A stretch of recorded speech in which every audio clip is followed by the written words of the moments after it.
اسی طریقے سے دوسری حدیث میں نبی کریم صلی اللہ علیہ وسلم فرمایا والذی نفسی بیدہ لقد ہممت ان آمر بحطب یحتطب ثم آمر بالصلاة فیؤذن لها ثم آمر رجلا فیؤم الناس ثم اخالف الى رجال لا يشهدون الصلاة فاحرق علیہم بیوتہم۔ اس حدیث میں اللہ کے نبی کریم صلی اللہ علیہ وسلم فرمایا کہ اللہ کی قسم کھا کر کہا نبی کریم صلی اللہ علیہ وسلم کی، جس کے قبضہ قدرت میں میری جان ہے، کیا ہے کہ میرا ارادہ ہوتا ہے کہ میں لکڑیوں کا گٹھا جمع کروں، لکڑیاں جمع کروں۔ اللہ کے نبی فرمایا کہ میرا دل چاہتا ہے کہ میں لکڑیاں جمع کروں اور پھر کسی کو حکم دوں کہ وہ نماز قائم کرا دے، وہ نماز پڑھا دے، وہ نماز پڑھا دے، اور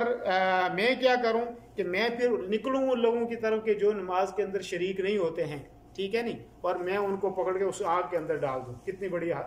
قسم کھا کے اللہ کے نبی نے فرمایا کہ وہ لوگ کہ جو نماز میں شریک نہیں ہوتے، تو میں جماعت کے ٹائم کسی اور کو جماعت کے لیے کھڑا کر دوں، وہ نماز پڑھا دے، اور میں لکڑیوں کا گٹھا جمع کروں اور جا کر کے جاؤں ان لوگوں کو تلاش کروں کہ جو لوگ نماز نہیں پڑھتے، اور ان کو آگ میں جلا دوں۔ تو یہ کتنی شدید وعید ہے کہ جماعت کے ساتھ نماز نہ پڑھنے والوں کے لیے اللہ کے نبی نے جلانے کی کوشش کی۔ تو سمجھو کہ وہ گھر یا وہ کمرے یا وہ رہائش جہاں پہ ہم جماعت کے ساتھ نماز نہیں پڑھتے، ایک تو شیطان اس پر غالب آتا ہے، اور دوسرا کیا ہوتا ہے، دوسرا سمجھو کہ وہ اللہ کے نبی صلی اللہ علیہ وسلم کی بد دعا کے مستحق ہیں کہ اللہ کے نبی نے کہا کہ ان کو کیا کرنا چاہیے، ان کو جلا دینا چاہیے، ٹھیک ہے جی۔